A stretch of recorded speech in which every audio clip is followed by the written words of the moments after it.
É hoje e é agora, gurizada. Muito boa noite. Vamos ter mais uma live do João Moura Recebe hoje, tendo o prazer, a honra de receber o professor Doutor Belmiro de Sales. Pô, que honra, hein? Que prazer. Certamente vai ser uma live muito informativa, bate-papo descontraído aí com o Belmiro, mas vamos fazer uma live bem produtiva do ponto de vista pedagógico, informativo, né, que é o que nos interessa. Então, estamos aí com mais uma live João Moura Recebe e hoje, como eu disse, aí com o professor doutor Belmiro de Sales. E aí, gurizada, como é que tá? Tudo certo? Tudo tranquilo com vocês? Muito boa noite. Boa noite, Jackson, Silvânia, Gusta. Quem mais aqui conosco? Boa noite, personal Bárbara. Tamo junto, pessoal. Vamos conversar aí com o professor Belmiro. Vocês viram que o tema é como se tornar um personal expert em prescrição de força, né? Vamos dar uma olhadinha com o Belmiro, qual é a proposta dele. Quero, no começo da live, falar com o Belmiro um pouco mais pedagógico, ver como é que o professor Belmiro aí pensa algumas questões pedagógicas, mas, obviamente, teremos que falar questões técnicas, senão vocês vão pedir o meu pescoço aqui. Vão querer a minha forca. Boa noite, Carlos. Fala, Vitor. Tamo junto. Vamos que vamos, Silvana. Tamo aí, a galera, tudo junto. Pablo, professor Carlos também aqui conosco. Quem mais aí? O Jackson já tinha dado, Silvânia. Muito boa noite, pessoal. Tudo certo com vocês? Tranquilo? Então nós vamos fazer aí a live. Vamos lá, vamos aceitar o professor Belmiro aqui, então já sem mais delongas, né? Live conosco, tá? Foi feita solicitação.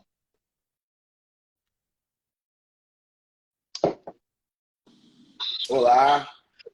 Fala, professor Belmiro, muito boa noite. Boa noite. Como é que tá? Tudo certo? Tudo certo. E contigo, tudo Ô, certo? Belmiro, quero inicialmente, me ouve, me vê bem aqui? Tudo certo aí para a transmissão? Sim, tudo certo. Boa noite aí para todo Belmiro, mundo que está presente. Pode eu quero falar. inicialmente, cara, te agradecer muito aí pela... Obviamente, né, tá todo mundo na correria, tu conseguiu aí agendar dentro da tua agenda um horário para conversar conosco, bater um papo. É um prazer muito grande, cara, te conhecer e falar contigo virtualmente. Espero que um dia presencialmente a gente possa bater um papo também. Tu com uma grande figura, um grande nome da pesquisa ciência nacional. E quem não conhece o professor Belmiro de Sales. Então, para mim, eu, João Moura, é um prazer muito grande conversar contigo. E tenho certeza que a gente vai poder aí extrair de ti aí algumas informações importantes para dividir com a gurizada que nos acompanha. Então, Belmiro, cara, muito obrigado mesmo aí por ter aceito o convite, por essa gentileza, né? Estar junto conosco aqui, repartindo aí o teu conhecimento, né? Compartilhando o teu conhecimento conosco. Muito boa noite, muito obrigado.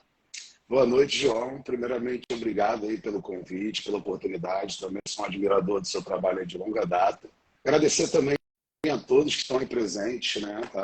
Já está cheia a live, está enchendo, então é um prazer estar aqui. Espero esclarecer aí todas as dúvidas, todos os questionamentos que você vai me fazer da melhor forma possível. Pô, show de bola, Belmiro. Tu sabe que essa live é um projeto que eu tenho, criei há pouco tempo atrás, mas já tive alguns outros convidados que o João Moura Recebe. E a ideia é o quê? É trazer um tema que eu faço uma enquete com os meus alunos, com a galera do Instagram aqui, e trago um tema e um profissional escolhido por eles. Quando eu entrei em contato contigo, eu disse, ó, foi isso, nessa enquete que eu fiz dessa semana, antecedendo a essa live, tu foi o professor mais solicitado pela galera e tal. E eu coloquei, Belmiro, o tema aí, eu quero conversar contigo agora no começo, não é exatamente sobre a parte técnica do negócio, tá? Quero conversar um pouco a questão pedagógica, vamos dizer assim. Depois nós vamos para a parte técnica, se eu não conversar contigo sobre questões técnicas, científicas do treinamento, o pessoal vai querer meu pescoço depois aí, né? Mas eu queria inicialmente, Belmiro, falar contigo o seguinte, eu coloquei o tema da live como se tornar um expert na prescrição do treinamento de força. E aí eu vi um podcast teu falando um pouco da tua carreira, como é que tu começou, né? Com a relação com o Júlio, com o Roberto Simão, como é que ele foi teu mentor e tal. Então eu queria te perguntar o seguinte, no teu ponto de vista, com a tua experiência, com os teus trabalhos científicos, com a tua vivência profissional, Belmiro, o que tu acredita que alguém que esteja começando agora na área, ou alguém que seja acadêmico, o que esse cara teria que produzir, se aperfeiçoar, buscar para se tornar, num futuro, a médio prazo ou a longo prazo, aí vamos ver a tua opinião, um expert em prescrição de treinamento de força? Porque Qual é a tua visão pedagógica? Assim, por onde o cara tem que caminhar? Qual é a visão que tu tem com relação a isso? Tá, então vamos lá.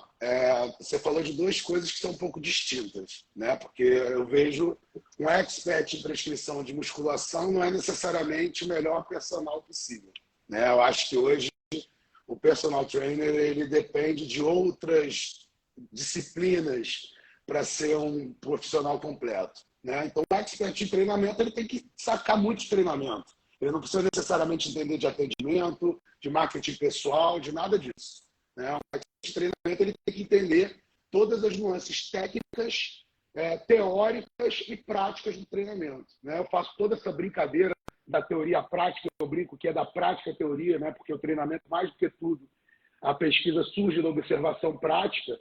Então, se a gente está falando de uma atividade eminentemente prática, a gente tem que ter a prática. Então, a primeira coisa, o cara que quer ser expert em treinamento, ele tem que treinar.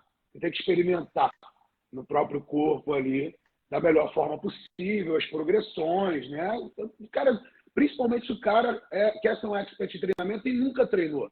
Então, ele pode justamente galgar cada degrau para entender o que é uma progressão, princípios do treinamento. Então, né, ele tem essa facilidade aí nesse sentido. Então, o cara precisa ter a parte técnica, precisa se aprofundar nessa parte técnica, obviamente, estudar os livros básicos, né? Primeiro de tudo é livro básico, todo mundo, a galera está nessa era do artigo, mas a galera esquece o básico. Então, a galera quer estudar periodização sem saber princípios do treinamento, lá do treinamento esportivo, lá do tubino, né? A base de tudo. Então, tem que ter essa base sólida, tem que ter a base da prática, né? A vivência prática, e aí vai depender de qual local você se encontra. Se você está na graduação, você tem a facilidade de se aproximar e tentar iniciar, né, na vida científica através de um grupo de pesquisa, de um professor que seja referência na área que você quer estudar, como eu fiz, né? Eu fui atrás do Rhodes, que eu conhecia, da musculação, depois fiquei atrás do Jefferson, que era da pesquisa. Simão entrou na UFRJ, eu fui atrás do Simão. Ele até brinca que eu era meio que um cara chato, ficava atrás dele. Mas é isso, você tem que ir atrás de referências profissionais para você, né? Pessoas que você tenha como um espelho profissional. Então, assim, eu tive essa facilidade de estar num polo do treinamento, né, com grandes profissionais e conseguir fazer esse network já na graduação. Então, trabalhei com a Lilian, trabalhei com o Tayan, né, trabalhei com a eletromiografia inicialmente, né, meu primeiros passos na pesquisa foram lá em 2004, 2003, 2004, com eletromiografia, né, trabalhando com o Tayan Vieira, que é um dos grandes especialistas brasileiros. Depois saí, trabalhei com o Thiago, trabalhei com o Simão, com o Jefferson na graduação, com o Simão. Então, já saí da graduação com publicações internacionais, com a publicação no Sports Medicine, com a publicação na Motricidade, com outras publicações em revistas nacionais. Então, assim, eu saltei, eu pulei etapas, apesar de eu ter retrocedido e refeito essas etapas, né? Eu fui direto da graduação para o doutorado em medicina, mas em paralelo fiz o mestrado, etc. Então, assim, meu caminho foi um pouco diferente. Mas, resumindo, seria ter a prática, ter a vivência prática, ter a base teórica, e essa base teórica é principalmente conceito básico, princípios básicos do treinamento, variáveis metodológicas, para depois você estudar isso de forma específica, né? Modelo de periodização, grupos especiais, etc. E entender aí qual é o nicho que você vai se especializar, porque mesmo querendo ser um grande especialista em treinamento de força, em musculação, você não vai conseguir ser especialista em todos os públicos e em todas as nuances do treinamento. Você não vai ser um treinador de alto rendimento de força e potência e trabalhar com fisiculturismo, idoso e, né, grupos especiais. Então, assim, você vai ter que se especializar, escolher um desses nichos para se aprofundar mais e, né, se tornar um expert, como você mencionou. Mas acho que seria esse tripé aí. Né? Teria a base prática, conceitual e tentar se aproximar de referências e de pessoas que possam te abrir portas, né? Belmiro, o que tu achas, assim, ó, eu estou colocando um pouco da minha experiência, do que eu vejo, estou há 20 anos trabalhando com ensino universitário, estou envolvido aqui no mundo online, né? E o que que eu percebo, não sei se é uma percepção tua, o que que isso impacta aí no teu trabalho, o que que tu acha da nossa área da educação física, se tem um impacto grande ou não. O que que eu percebo? Eu percebo que a galera hoje está vivendo muito o que eu chamo de migalhas do Instagram. Por que o termo migalhas no Instagram? Porque por mais que o professor Belmiro tenha um grande poder de síntese e publique informações diariamente no Instagram, e outros grandes profissionais fazem isso, Belmiro, a gente não pode comparar a informação que tem num artigo com a informação que pode ser colocada no Instagram, até pela limitação de caracteres que nós temos aqui, né? E além disso, tu comentaste aí de ler a base, os livros, né? Citou aí o Tubino com grande nome, dos princípios básicos aí do treinamento. E o que que eu percebo, Vilmira? Eu queria ver a tua opinião sobre isso. Eu percebo que a galera mais jovem, por isso que eu falei o pessoal que está saindo, se formando, está na acadêmica ainda, estão vivendo muito a vida das redes sociais, e particularmente, principalmente aqui do Instagram, e aqui no Instagram vivendo muito de migalhas informativas. E eu não estou menosprezando ou desprezando essas migalhas informativas, mas é a forma que pode ser incorporado informação técnico-científica, por exemplo, aqui no Instagram. E aí o cara acredita, vejo eu, quero ver a tua opinião, se tu concordas ou diverge de mim, que o cara acredita que viver de migalhas que o professor Belmiro coloca lá, eu não estou desprezando as migalhas, é a questão da limitação de caracteres. Ele acredita que com isso ele consegue viver informado cientificamente, tecnicamente da educação física. E aí o cara, na minha visão, começa a dispensar os livros, que tu acabaste de falar que são bases. Tubino, talvez tu tenha falado de Tubino e muita gente está acompanhando que não saiba quem é. Não sabe quem é. Os livros de base, aí tu fala do Cat McCarley, Powers e Howlers, aí de fisiologia do exercício, que é base geral. A galera nem sabe que existem esses livros aí. Então, qual é a tua visão com isso? Será que as redes sociais estão ajudando ou tem um segmento de profissionais aí muito limitados pela rede social? Qual é a tua visão com relação a isso? Vou traçar né, um paralelo entre a facilidade que hoje se tem de acesso à informação e a preguiça e mau uso da nova geração. Então, assim, hoje a gente tem uma geração preguiçosa. A galera, eu boto lá a informação, como você está dizendo, referenciada, a galera quer pedir um artigo no inbox. Primeiro, não é nem o caminho. Né? Se você quer seguir um caminho acadêmico, quer pedir um artigo, você tem que pedir para o autor, né? O autor do artigo, por e-mail que está no artigo. Eu, teoricamente, não posso nem fornecer um artigo de outro autor. Né? Eu posso fornecer os meus artigos. Mas você vai pedir formalmente por um e-mail. Né? Existem caminhos. E a galera, manda para o meu inbox. Aqui, ó, meu e-mail, manda um artigo para mim. Não vou mandar um artigo para você. Não vou mandar um artigo. Né? Porque eu não vou abrir o meu e-mail para pegar o e-mail do cara no Instagram para mandar um artigo. Entendeu? Então, assim, se o pedido de artigo está no meu e-mail, é diferente. Porque no momento que eu estou abrindo o e-mail, eu dedico a linkar o artigo, né, que a pessoa já identificou e mando. Então, assim, até me estendi nessa parte, mas a questão que eu trago é a seguinte. Há 20 anos atrás, quando o Simão era um estudante de mestrado, ele tinha que pedir o artigo na biblioteca da universidade, o artigo demorava, tinha um delay do artigo chegar. Né? O diferencial dele foi, por exemplo, ir para o exterior, comprar o livro do Fleck e do Kramer em inglês e ter aquele conhecimento para ministrar as aulas de pós-graduação da Gama, e isso foi um grande diferencial. Então, assim, para a pessoa antigamente ter acesso ao conhecimento, ela tinha que correr atrás. Eu também peguei aquela parte de portal CAPES, vai para a universidade, abre o portal CAPES, baixa os artigos, tem o delay de 6 meses, pede o artigo para o autor. Então, assim, era muito mais difícil, eu tinha que desenhar um neurônio.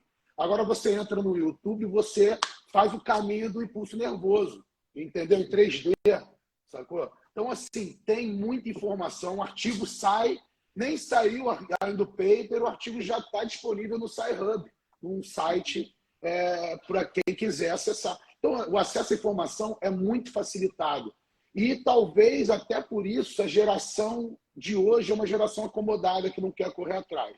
Né? Quer que você faça a consultoria no inbox, quer que você explique minuciosamente o que você escreveu no post e que relacione com o caso específico dela, né? Enquanto talvez esse caminho seja um caminho para ser direcionado. Né? Eu posso dizer, não, tal paper, você pode encontrar tal informação, busca por esse autor, né? Que a pessoa, não, professor, tem dicas sobre estudos de coluna, etc. Procura sobre McGill, Stuart McGill, né? Um grande pesquisador e tal.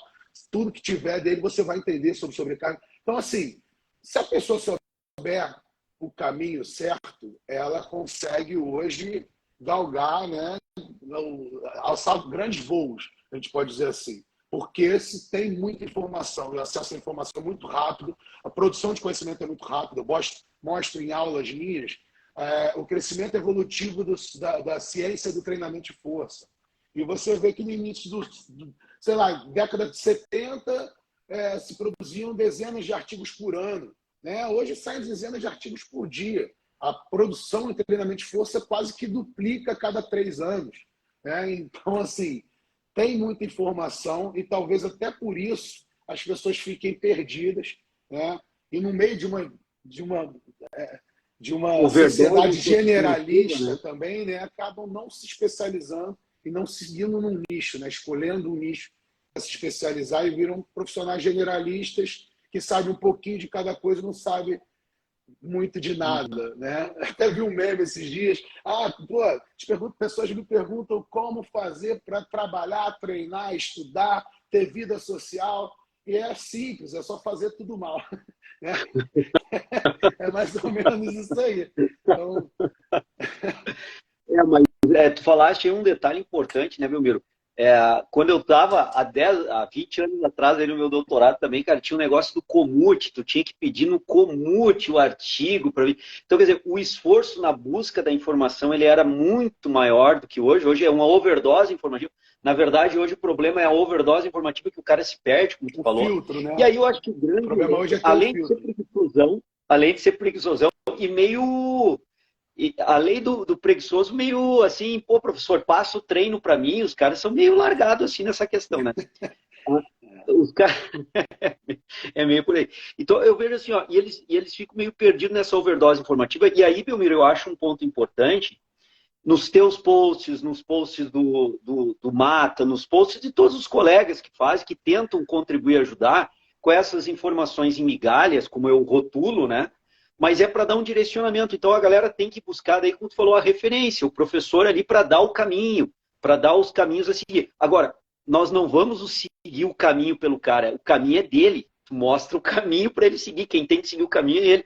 Então eu vejo assim, essa falta de esforço da galera, né? Pô, o cara é meio folgado, né? Ô, professor Belmiro, passa aí para mim o meu treino, me passa tudo. É folgado demais. Então, assim, o professor Belmiro vai passar o caminho pro cara. Agora siga o caminho, cara. Tem um certo ralho peito, né? Tem um certo esforço para fazer o processo. Eu acho que eu concordo contigo, acho que está faltando muito isso. E a galera quer muito, assim, resolver o problema imediato deles, sem ter coisa que tu falou. A base não está bem feita, a galera não faz a base. Então, fica vivendo de migalhas do Instagram. Então, é uma superficialidade. Fica numa discussão, às vezes, acho que até infantil, de algumas questões, qual o melhor exercício para isso, para aquilo, que na verdade a gente tem que... O que é melhor, intensidade ou volume, né, isolado ou multiarticular, essas discussões de sexo dos anjos, né? E aí, Belmiro, eu quero fazer a última pergunta pedagógica para ti, para a gente entrar um pouco mais técnica. Tu não acha que quando fico nessa discussão do sexo dos anjos, não é porque o cara falta o entendimento da base do processo, que ele quer saber qual é o melhor exercício. A eletromiografia, ele descobre que a eletromiografia não é preditor de hipertrofia, ele já acha que a eletromiografia não funciona para nada. Então, quer dizer, é uma visão muito superficial, e quando ele tem essa visão, ele não consegue aprofundar no processo. Eu pelo menos vejo assim, não sei se tu concorda, então, qual é a tua visão? Eu vejo como reflexo da sociedade atual, né? Da questão da polarização e, principalmente, uma má-fé de alguns formadores de opinião. Porque alguns formadores de opinião, há cerca de 10 anos, mais ou menos, entenderam uma jogada de marketing que é a da polêmica, né? De polemizar da head, né? Do título da matéria, né? Da manchete do jornal. E aí, cara, com manchetes, né? Com manchetes sensacionalistas e que botam questões, né, básicas em xeque, né? Tipo, aeróbica engorda, né? Só um exemplo.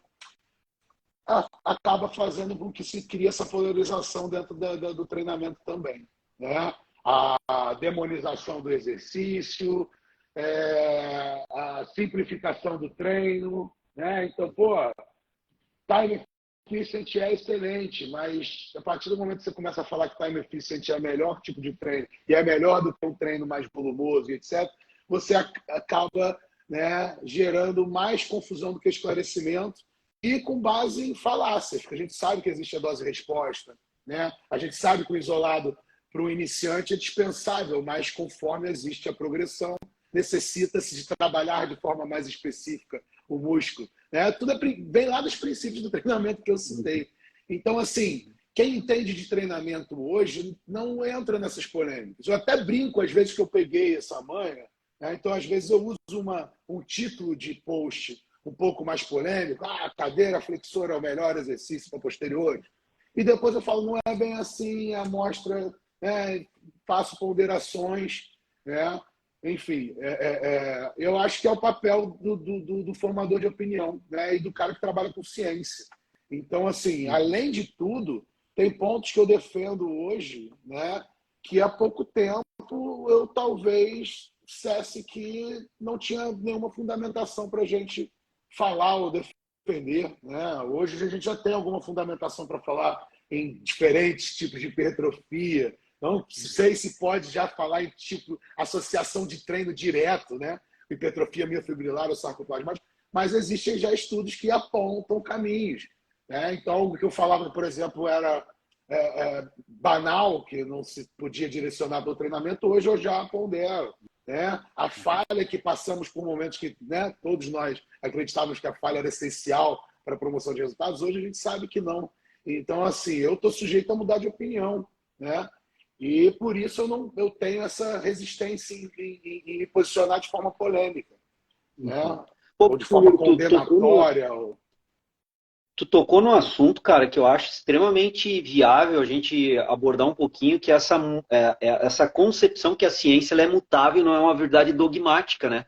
Tu acabou de falar, por muito tempo era falha como fator absoluto, hoje você sabe que a falha não é obrigatoriamente uma necessidade, pode trabalhar próximo à falha, aquelas repetições de reserva, alguns estudos mostraram isso. Até isso. mesmo esses estudos mostram que é importante você conhecer a falha, né? Porque se você tem que trabalhar próximo da falha, então a falha tem alguma importância sim, lógico, até para você saber o que é falha, né? Desculpa você te interromper. Mas essa questão, primeiro, que eu pego assim, ó, por exemplo, a zona de repetição com hipertrofia, aqui nos guidelines, há um tempo atrás, 8 a 12. 8 a 12, zona de repetição máxima hipertrofia. Hoje a gente já sabe que essa zona de margem, essa janela hipertrófica, ela é muito superior. Mas a questão que eu coloco, Belmiro, é o seguinte, assim, ó, a ciência, por ser ciência, ela é autoquestionável o tempo todo, ela se questiona o tempo todo na perspectiva de evoluir. E tu colocou um ponto de vista de quem coloca é quem é cientista, que tu disse assim, eu não tenho medo de trocar de opinião se a ciência me mostrar questões diferentes. E eu acho que é isso que é importante a galera também entender. Hoje a visão científica é essa diante dos trabalhos científicos produzidos dessa forma. Talvez no futuro possa ser diferente. Tu tocaste no assunto da hipertrofia não homogênea, ou heterogênea, ou não uniforme, né? Que até pouco tempo atrás, tu pegava uma região do músculo e tu dissertava tuas conclusões em cima daquela região. Hoje em dia, se pegar 3, 4 regiões do mesmo músculo, tu vê que tem um efeito diferente. Então, a tua dissertação da discussão, ela pode ser mutável em relação a 5, 10 anos atrás. Acho que essa é uma ideia que o pessoal tem que ter, compreender bem da ciência, que ela vai evoluindo, porque ela muda, não é uma verdade dogmática e absoluta, né? E aí a gente muda um pouco de opinião com relação a isso, se aperfeiçoa. Não, com certeza. Até o meu orientador, né, o Simão, ele é eterno orientador, né? Ele foi orientador na pós-graduação. A última orientação que ele fez comigo foi no pós-doc em 2016, mas é meu eterno orientador. E ele fala uma coisa já desde lá da graduação, que é o uso da palavra comprovar. Né? O estudo não comprova nada. E é uma coisa que é engraçada. O cara fala, o estudo comprovou, fulano de tal e colaboradores comprovaram, etc. Já me dá aquele frio na espinha. Né? Porque comprovar dá a ideia de que aquilo ali está consolidado, não precisa ser mais estudado. Né? Você não precisa mais investigar sobre aquele assunto. Se a gente continua estudando sobre o assunto, é porque a gente tem outras perspectivas e hipóteses, né? Alternativas, até a depender da amostra, depender da duração da intervenção, depender de inúmeros fatores. Né? Então, não está consolidado. Né? E muitas vezes também tem isso, porque a ciência evolui, mas ela evolui para um caminho que talvez você não acredite naquela linha. Então, também tem isso. Às vezes os estudos mostram verdades que a gente questiona se realmente foram daquela forma. A gente vê, às vezes, a gente escreve carta, né? Porque a gente vê que teve uma falha metodológica, um erro metodológico, ou até nesses casos de retratações de estudos que são utilizados para fundamentar um ponto e depois você vê que o estudo era fake. Então, assim, tem isso também, né? Não pode se assumir a ciência do paper como verdade absoluta. Uhum. A vivência prática do profissional, do treinador, ela também é uma base, né, de evidência. Uhum. A prática baseada em evidências também se baseia na vivência profissional e na clínica, né? Então, você vai analisar a clínica individual, você vai, né, ter toda a tua experiência prática prévia para a tomada de decisões. Então, assim, o bom profissional ele não vai se basear só na ciência também, né? Ele tem que usar esse tripé de base para prescrição, para melhor prescrição, né? Para o que a gente chama de prescrição baseada em evidências. Eu vejo isso um ponto importante. Tu, como um grande pesquisador de renome internacional, é bom a gente tocar nesse assunto e ver o professor Belmiro de Sales falando isso, né? Eu vejo isso, Belmiro, muito assim, ó, na questão da hipertrofia, quando se trabalha com ultrassonografia, que o pessoal pegava um ponto e analisava aquele ponto, o processo hipertrófico daquele ponto com ultrassom. Hoje em dia se coloca 3, 4 pontos lá do peitoral maior para te ver como é, ou do quadríceps ou do reto femoral, e se começou a verificar questões que antigamente não eram discutidas da hipertrofia não homogênea. Isso só ocorreu por uma mudança metodológica do uso da ultrassonografia em diferentes pontos do mesmo músculo. O mesmo está acontecendo com a eletromiografia, já vem acontecendo há algum tempo com a eletromiografia de superfície bipolar. Hoje em dia tem a eletromiografia multicanal, alta densidade, onde o cara consegue ver o sinal eletromiográfico ao longo do todo o percurso do músculo. Fazendo isso, o Thiago Mata está fazendo lá na FRJ, né? faz como aquele, eles chamam de, eles botam uma, eu esqueci o nome da ferramenta. Uma matriz, né? Matriz, com vários eletrodos. Exato. Uma matriz com faz vários uma eletrodos. matriz, você pega... E tu consegue até alguns trabalhos com peitoral, cruzando a eletromiografia com ultrassom com agudo, a hipertrofia, né? Não, com ultrassom agudo mesmo, com o pump, né? O pump. Inchar celular.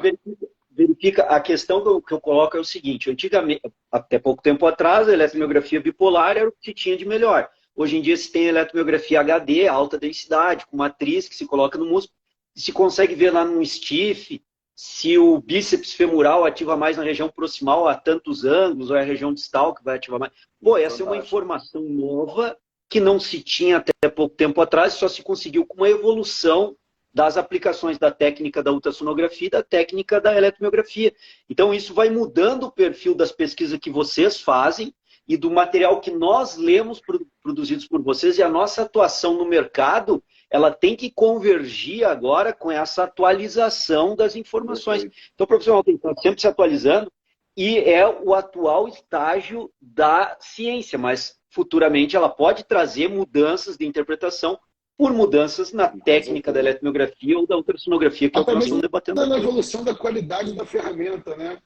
Quando o Thiago começou a estudar, na minha opinião, hoje o Thiago é o maior especialista em ultrassom que a gente tem no Brasil, até porque eu acompanhei toda a trajetória dele, todo o esforço dele em otimizar a medida, né? Ele trabalhou na COP, né? Na engenharia biomédica, trabalhando com processamento de sinal e etc. Desenvolveu lá essas matrizes, réguas para passagem do transdutor, para você pegar o mesmo ponto. Porque quando a gente começou lá com o ultrassom em 2005 para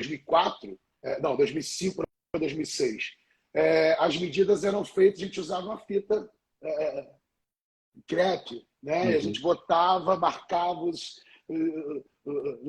acidentes ósseos. Bem artesanal, vamos dizer assim, né? Exatamente. Marcava com a canetinha, né, os 3 pontos. Isso foi evoluindo.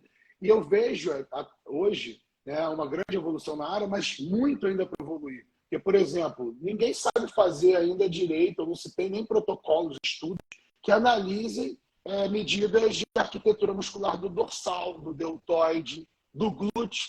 Né? O que tem aí é suspeito, né?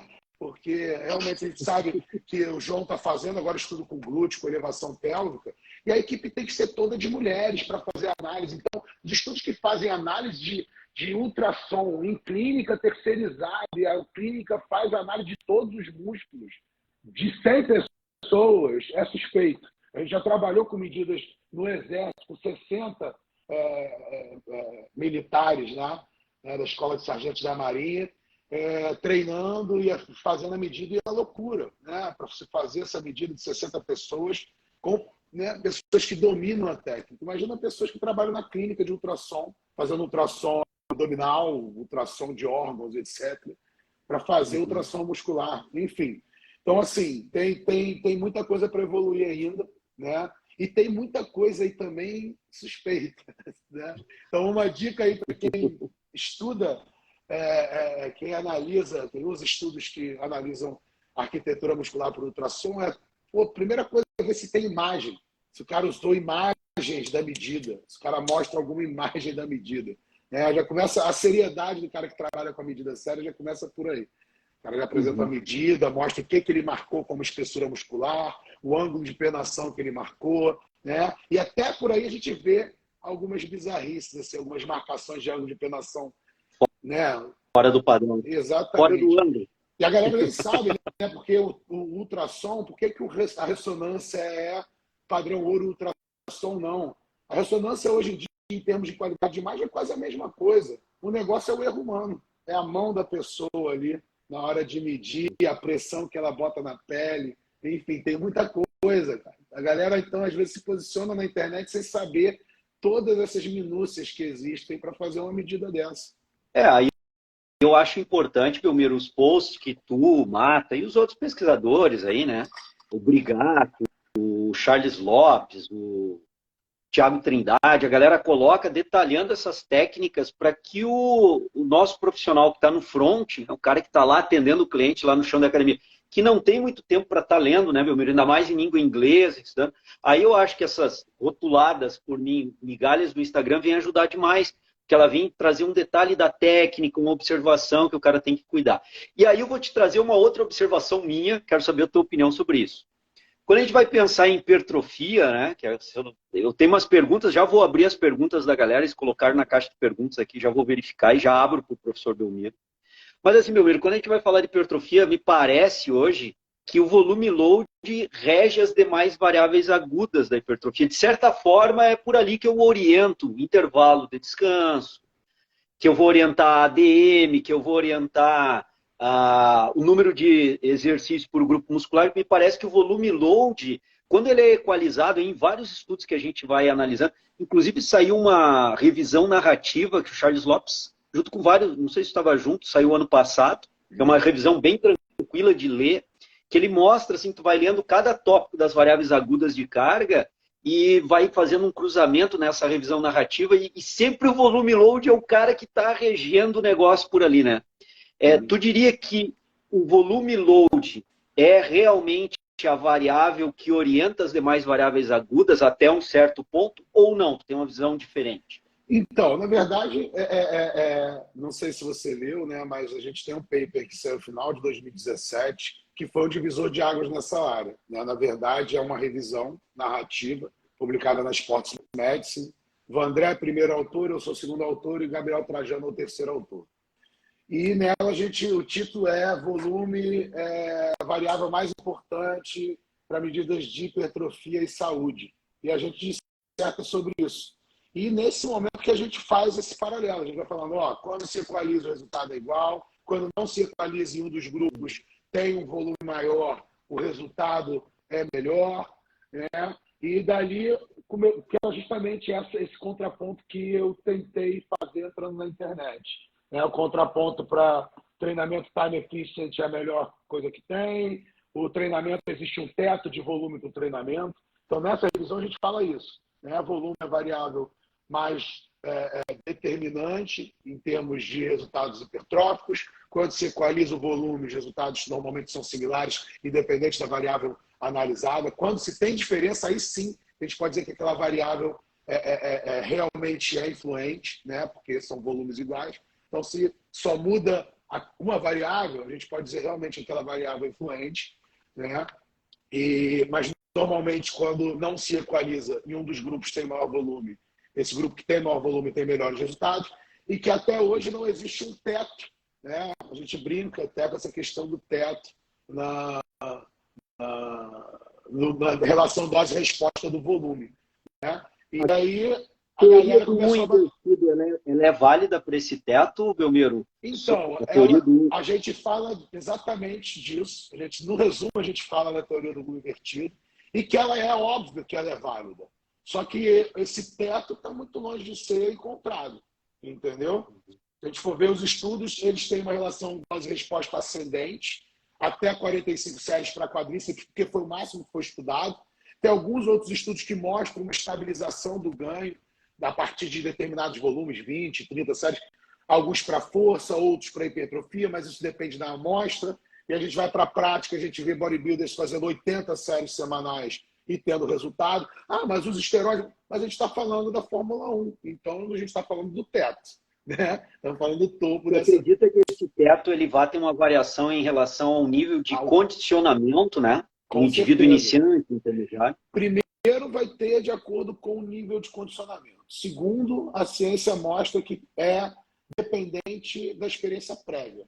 Então, a progressão ela vai se basear no que o cara usa previamente. Uma outra coisa que eu defendo é que é músculo dependente. É óbvio. A professora, eu tenho que fazer 45 séries. De quê? Porra, do grupamento que você precisa mais desenvolver. E se esse grupamento é um grupamento que depende de alto volume. Depende do grupamento. Obviamente, uma panturrilha para desenvolver, ela está acostumada a volumes absurdos diariamente. Então, fazendo 3 séries de 10, você não vai ganhar panturrilha. Agora, fazendo 3 séries de 10 de antebraço, com uma carga X, você já fica sem conseguir mexer as mãos. Né? E aí, né?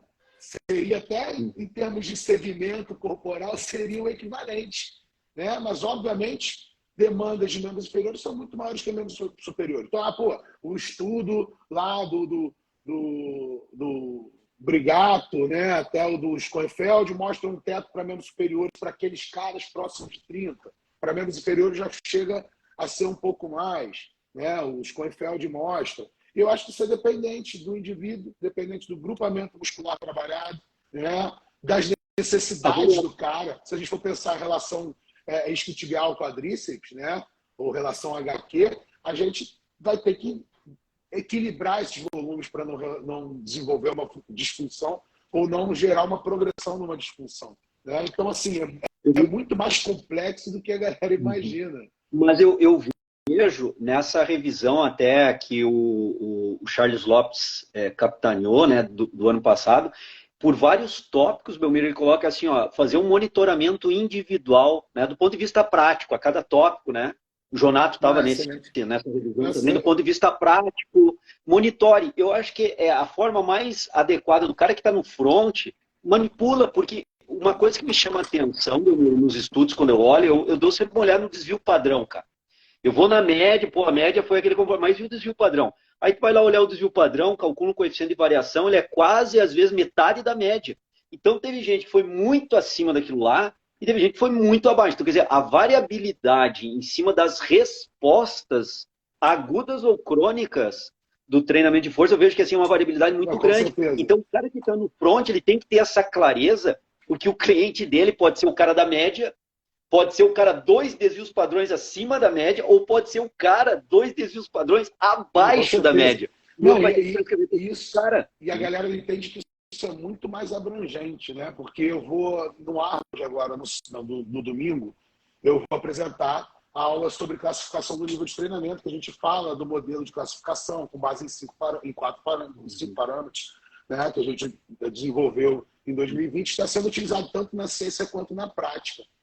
E eu falo do princípio, já começo falando de anamnese e princípio da individualidade. Né? E eu puxo o princípio da individualidade, eu puxo 3 caras, assim, mais ou menos mesmo porte físico, mesma idade e tal, com fotos de antes e depois, de pontos de os caras, né, saíram diferentes. Né? Um é mais gordinho, o outro já era mais sarado e ficou mais sarado ainda, o outro era mais seco e ganhou uma massa. E eu falo, cara, para esses caras chegarem nesse shape, eles tiveram que seguir caminhos completamente diferentes. Então, vamos dizer que esse cara aqui que é mais predisposto, ele treinou durante 2 meses e conseguiu esse shape. Esse aqui demorou 1 ano. Esse aqui demorou 1 ano fazendo dieta, ainda associando. E aí você pensa na questão da responsividade. E aí eu pego e mostro logo um estudo que acabou de sair na Journal, que pega 20 indivíduos e faz a mesma intervenção, né, de cadeira extensora, e eles mostram que tem indivíduos que perderam 10% do vasto lateral e indivíduos que hipertrofiaram 20% do vasto lateral. E eles fazem uma relação do que eles ganham em 10 semanas e o que eles perdem num destreinamento posterior. E eles mostram que, obviamente, quem ganhou, quem perdeu não tem como perder mais, né? Destreinando. Quem foi responsivo ali na média perde menos do que quem teve uma grande responsividade, né? Então, quem ganha mais perde mais rapidamente também. Mesmo assim, depois do destreino, continua num ponto bem adiante dos outros dois grupos. Então, assim, essa questão da responsividade, né, da individualidade e de como cada um vai responder o treinamento, ela é o que rege o treinamento, né? Então, as pesquisas mostram a média de desvio. Você trabalha com o indivíduo. Então, você pega hoje os gráficos espaguete dos estudos, o Anglieri, que faz muito bem, né, a galera do Grinovich, e você vê que um cara, às vezes, ganhou 20% de quadríceps e tem um cara que não ganhou nada. E o cara que não ganhou nada ainda é o cara que já tinha menos de todo mundo, né? Então, aquele cara ali talvez precise de um treinamento diferente, né? Talvez ele não responda aquele modelo, ele não seja responsável para aquele tipo de modelo, né? Por isso, o monitoramento, né, Belmiro? O cara que está na front. Tu pode ver que as minhas perguntas são muito preocupadas com o cara que está no front, porque eu trabalho com esse pessoal. As pessoas têm muita dúvida. E como tu falaste no começo da live, falta muita base para esse pessoal. Então, eles se apegam muito a detalhes que, sem a base, o cara não consegue seguir uma linha de raciocínio lógica para aquele processo. Então, assim, quando a gente olha os trabalhos de força, a gente vê um desvio padrão bem significativo. Tem estudos mostrando que os caras foram mais responsivos, outros não foram. Então, como é que o cara do front vai determinar isso? Monitorando, ele vai ter que monitorar aquele processo hipertrófico de alguma forma e ver qual o modelo melhor para o João Moura, né? Qual é a estratégia de volume load melhor para mim por grupo muscular, que é grupo muscular dependente. Professor Belmiro é o outro modelo, ele vai ter que descobrir qual o melhor. Mas o professor Belmiro não é igual ao João Moura. Ter o planejamento e ter alguma forma de registro diário de treino, né? Para saber ali como é que o cara respondeu naquele momento, né? Se ele se deu bem com aquele tipo de treino, se ele evoluiu, a questão ali afetiva, se ele gostou de treinar ou não, né? O exercício que deu certo ou não, o exercício que ele sente incômodo, o que ele...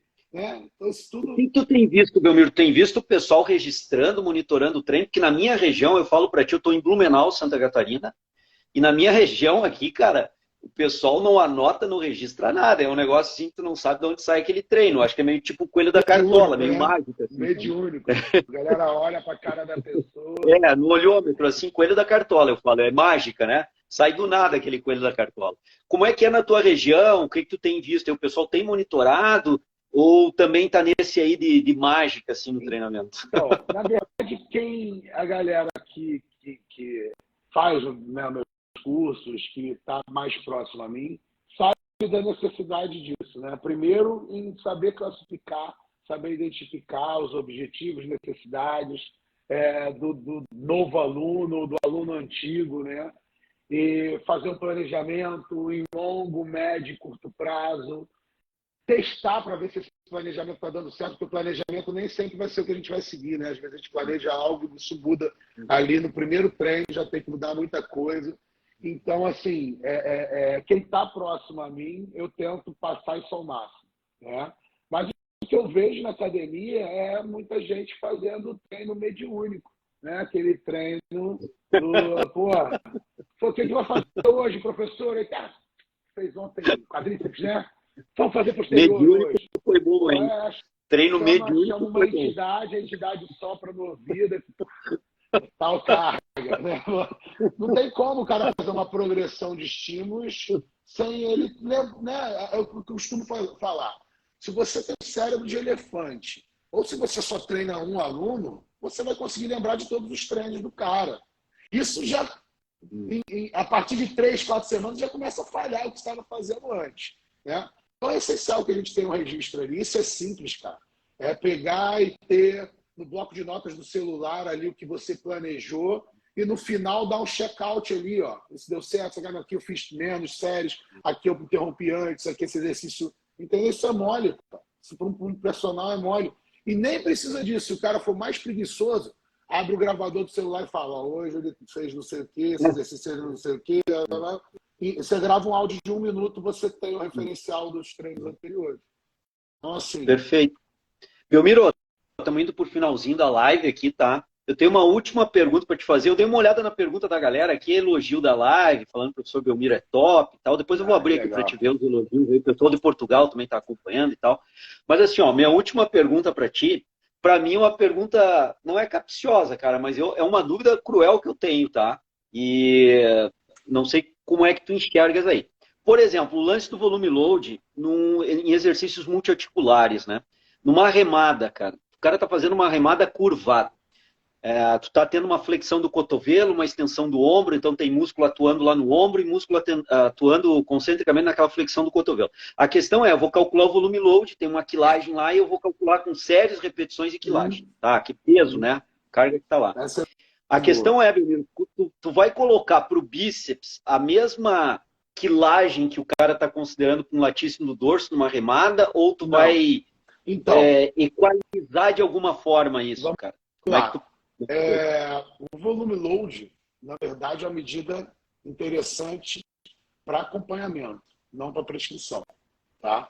Então, o volume load é algo para você verificar a quilagem de um treino, de um exercício. Você não vai falar, pô, vamos fazer um leg press hoje em 10 toneladas. 10 toneladas como? 500 quilos, tantas repetições, 200 quilos, o dobro. Não tem como você prescrever. Né? Então, hoje, todo referencial, todas as recomendações, elas são baseadas em número de séries por grupamento. Tá? Então, eu hoje me baseio em número de séries por grupamento e uso volume load como uma medida pós-treino. Assim como é feito no estudo. Estudo os caras fazem, os caras, né, quando você não equaliza, você registra tudo e faz o cálculo de volume pós-treino. Né? A equalização é algo que muitas vezes tolhe os efeitos do treinamento. Porque muitas estratégias são estratégias para aumentar o volume load. E a gente publicou um artigo também falando sobre isso. O João Nunes, etc., o Alex Ribeiro me chamaram e a gente publicou o Ítalo. E a gente publicou uma carta que foi publicada na Journal Science and Sport. Não, Journal, aquele JSINS, Journal Science and Sport Medicine, acho que é isso. E a gente falava justamente disso, que o ideal, no mundo ideal de estudos científicos, seria ter um grupo equalizado, né, o grupo da intervenção, um grupo equalizado com a outra intervenção e um terceiro grupo livre, né, permitindo que se alcance o volume que ele alcançaria livremente ali, usando a estratégia, né, pensando no drop set, no rest pause, nessas estratégias que são estratégias para aumentar o volume após a falha, principalmente. Né? Então, talvez o ideal fosse fazer isso dessa forma. E outra coisa que eles colocam é a equalização do volume para avaliação de diferentes parâmetros. Então, volume load, ele serve muitas vezes para comparar intensidades. Né? Ele até serve para você comparar frequência de treinamento, mas talvez frequência de treinamento seja melhor você comparar para o volume total de séries. O cara vai treinar 2 vezes, eu faço 3 séries. O cara vai treinar 3 vezes, eu faço 2 séries. E todos estão fazendo 6 séries. E aí a equalização do volume load se dá porque eles estão usando as mesmas cargas. Né? Então, teoricamente, seria isso. E a questão que você trouxe, não tem como a gente equalizar. Vamos equalizar volume, load de diferentes exercícios. Não existe. Né? Então, eu quero comparar exercícios, eu vou pegar e calcular um determinado percentual de RM ou uma carga para 10 RM, como a gente fez no estudo de rosca versus remada, e vai fazer o mesmo número de séries nos 2 grupos. Né? Então, a equalização se dá pelo número de séries. Aí, outra pergunta que você me trouxe, como é que eu calculo o volume load de bíceps e de tríceps num supino ou numa puxada? Né? Seria essa a dúvida. Eu me baseei nos estudos de hipertrofia. Então, a gente tem o estudo do Brandão que mostra que no supino a gente tem hipertrofia só da cabeça lateral. Então, eu conto. E aí tem os estudos do Akahara, lá que se você do Akahara, que se você comparar os dois estudos, o grupo que faz o supinado tem uma magnitude de hipertrofia quase a metade do grupo que faz o teste, né? A gente tem o estudo do Agasalara que mostra que no supino você, em 6 meses, hipertrofia 40% peitoral e 20% tríceps. Então, eu conto, por exemplo, para tríceps no supino meia série. Ou série só para a cabeça lateral. E no supino eu estou treinando a cabeça lateral. No bíceps, o nosso estudo mostra que na rosca tivemos 10% de hipertrofia, na remada tivemos 5%. Então, eu conto metade, né, numa remada. Então, eu faço esses cálculos. Né? No agachamento, eu conto só para vastos. Na extensora, eu conto para vastos e reto femoral. Né? E eu vou fazendo um paralelo com esse. Assim. Então, cálculo para membros inferiores, eu já me baseio também nos estudos de hipertrofia, mas eu já faço por componentes dos grupamentos. Entendeu? Então, assim, eu estou montando essa colcha de retalho com base no que se tem de hipertrofia. Inclusive, eu vou te mandar, né, até a versão do Expert do meu e-book novo, que eu fiz justamente isso. Eu fiz um manual para a escolha dos exercícios no treinamento voltado para hipertrofia, usando praticamente só estudos de hipertrofia. O que não tem hipertrofia, eu vou lá e busco a eletro, né, busco alguma base para direcionar, mas eu tentei fazer um direcionamento só com base nesses estudos que avaliam hipertrofia. Está lançando um e-book ou um livro, Belmiro? Então, lancei um e-book essa semana, segunda-feira, já tivemos mais de 1.600 vendas, já foi um sucesso, a galera está adorando. É um e-book baratinho, R$19,90. Esse aqui ou não? Oi? Olha, conhece esse livro aqui ou não? Esse aí você comprou lá no início, né? Ainda não tem o selo do best-seller, é das primeiras edições. Deixa eu te mostrar aqui, ó, porque eu vou mostrar para a galera aí, ó, o livro do professor Belmiro. E assim, ó, Belmiro, é lido, tá? Porque tá tudo anotado. O livro meu eu rabisco, cara. Entendeu? Ó, livro meu eu leio mesmo, o autor é consagrado, as informações são muito boas. Olha aqui, ó, tá arriscado porque tá anotados os conceitos, né, cara? A minha visão, o que que é. Então é para mostrar que foi lido mesmo, tá? Não foi só folheado, não. Mas baita livro, hein? E tá lançando um e-book, então, agora essa semana. Pô, legal, cara. Como é que a galera faz para adquirir teu e-book? Então, faz o merchan, hein? Vamos lá. Entrando lá no meu Instagram, tem o meu site, que é o ST Lab, que é o Strength Training Lab. Na verdade, é o meu site, junto com o Simão e com a Ingrid, né? Eu sou o coordenador. E lá tem todos os nossos produtos. Né? Tem o meu livro físico, o livro da Ingrid, físico, de grupos especiais, que eu sou coautor também. Tem os nossos cursos Muscle Science, que é uma plataforma que tem eu, o Pietro Manarino, que é um médico, e a Raíssa Rafael, que é uma nutricionista, falando sobre hipertrofia relacionado a essas áreas. Tem Musculação na Prática, que é um curso todo prático demonstrativo que está lá. E os e-books, tem e-book de panturrilha, tem e-book de seleção dos exercícios, tem link lá para o nosso podcast, o The Load Podcast. O Rio também é convidado do The Load. E é isso, está tudo lá. Tem bastante material também para consulta gratuito, bastante texto meu, do Simão, da Ingrid. Então, é um site aí bastante rico em termos de informação. É um caminho já para a galera já ir se especializando, se transformando num expert em treinamento. Só vai no nosso site lá. Para ir além das migalhas, como eu chamo, que a gente consegue produzir, né? Que os professores conseguem produzir. Primeiro, só para registro aqui, ó. O pessoal perguntando se a live vai ficar gravada, ela vai ficar gravada. O pessoal de Portugal, inclusive, nos acompanhando. A galera, espero que tudo indica que esse ano vamos a Portugal a trabalho, né? Olha aí, então o pessoal de Portugal está acompanhando aí. Tem meio que um convite engatilhado, uma parceria aí. Então, acredito que vai ser. Show. Então, o pessoal que nos acompanhou já sabe que o professor Belmiro estará aí em Portugal. Belmiro, seguinte, cara, vou cumprir aí o horário que a gente combinou, né? Sei dos teus compromissos. Já que você falou das perguntas, abre 2 perguntas aí, a gente responde as 2 perguntas. Só para a galera não... Mas foi mais elogio da galera. Vamos lá, então. Ó, elogio, né? agachamento com barra, movimento excêntrico, usa um banco. Não diminui a carga? Não entendi essa pergunta. Também não entendi bem. Agachamento com barra, movimento excêntrico, quando está descendo, usa um banco. Não, acho que ele está querendo dizer que o banco está limitando aí a fase excêntrica do movimento e daí está perguntando se não diminui ou não a carga, né? Não sei se é bem isso também que perguntou. Se for, não, né? Se for, na verdade, pode aumentar a carga. A gente sabe que o agachamento parcial a gente consegue imprimir uma carga bem maior do que o completo. E isso já foi demonstrado, inclusive, pelo estudo do cubo recente, que mostra que a carga absoluta do agachamento até 90 graus é muito maior do que o agachamento completo, né? Ô, Belmiro, aí eu vou colocar essa pergunta aqui, ó, pessoal de Portugal fazendo, então vamos valorizar, né, os colegas aí, os amigos de Portugal. Vamos lá. E aí vem uma questão assim, se a gente for para o treinamento esportivo e considerar o termo carga, o Antônio Carlos Gomes, ele participou da minha tese de doutorado, uma das coisas que está até hoje marcada na minha cabeça, ele discutindo carga lá, né? Carga, segundo ele, são os graus de esforço, as variáveis que determinam o esforço. Quando a gente vai para a tradução do inglês aqui no treinamento de força, carga é load, né, ao pé da letra ali, que é a quilagem. Eu costumo usar o termo quilagem... Né? Na verdade, a galera usa isso equivocadamente, né? Porque load e carga não quer dizer nada, né? Eu tenho até um post falando sobre isso, porque se a gente for falar em load, a gente tem internal load, external load, né? Carga interna, carga externa, intensidade da carga, volume de carga, né? Então, assim, são muitos derivados.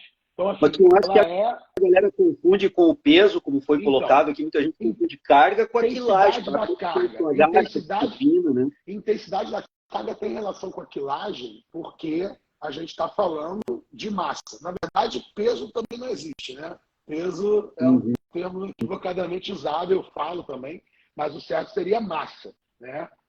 E a massa da barra, das anilhas, o percentual da RM, né, é a intensidade da carga. É o conceito mais aceito de intensidade, né? Então, no meu livro, você já viu, eu só uso o termo composto. Eu não uso o termo carga. Eu uso a intensidade da carga, né? Ou uma carga para 10 RM de 100 quilos. O que eu estou dizendo? Que a carga relativa a 10 repetições e o cara não consegue fazer 11 é essa quilagem. Então, assim, é um termo muito abrangente que, na minha opinião, tem que ser usado de forma composta. Né? Carga o quê? Não, volume da carga. Volume da carga é número de séries vezes número de repetições vezes a carga em si, né? Que é a quilagem. Então, quando a gente está falando de carga em si, a gente pode estar se referindo a essa massa das barras ou percentual de uma RM. Né? Até para isso, até quando a gente está falando de intensidade, a gente não sabe se a carga é os 80% ou são os 100 quilos, né? Então, assim... E tu acredita que o termo quilagem estaria adequado? Eu uso muito quilagem, sabe? Porque eu pergunto assim, Belmiro, com quantos quilos tu supina, quantos quilos tu agacha? Quilagem. Eu uso. Então, eu costumo usar esse termo que eu acho que identifica um pouco melhor e sai um pouquinho dessa confusão de carga, né? Tem diferentes variações, tem que ser um termo composto, como tu falaste, né? Com certeza. Acho que é justamente qual o peso ou qual a quilagem que você utiliza para fazer 10 repetições. É a carga de 10 RMs. Né? Qual a sua quilagem para fazer uma repetição máxima? É a sua força máxima. Né? É a sua carga para uma RM. Né? A gente está falando de carga para determinado movimento, para determinada tarefa, e a gente está falando justamente nisso, que é o que o Antônio Carlos defende. Né? A carga como uma variável mais ampla. Né? Isso. Exatamente. Aí entrariam aí as outras variáveis agudas para definir uma carga da sessão de treino e tal, né? Belmiro, cara, quero te agradecer demais aí a gentileza, né, ter atendido aí o meu convite, ter vindo conversar conosco aqui. O pessoal perguntou se a live vai ficar salva ou não, vou deixar salvo, deixar esse registro aí. Para mim, pessoalmente, né, sendo redundante nesse para mim, é óbvio que é pessoal, cara, para mim é um prazer muito grande poder conversar contigo assim pela primeira vez aqui no Instagram. Espero um dia poder te conhecer também pessoalmente. Vi aí um pouco da tua carreira, o teu desenvolvimento de carreira, porque eu estudo um pouco o desenvolvimento de carreira dos colegas, para entender, porque eu trabalho com muita gente que está em desenvolvimento de carreira. Então, muito obrigado mesmo, Belmiro, por ter cedido aí teu tempo, compartilhado teu tempo, teu conhecimento, tua experiência, as tuas orientações conosco aqui. Eu estou muito satisfeito com a live, te agradeço demais a gentileza e as últimas considerações. Fica à vontade aí, cara.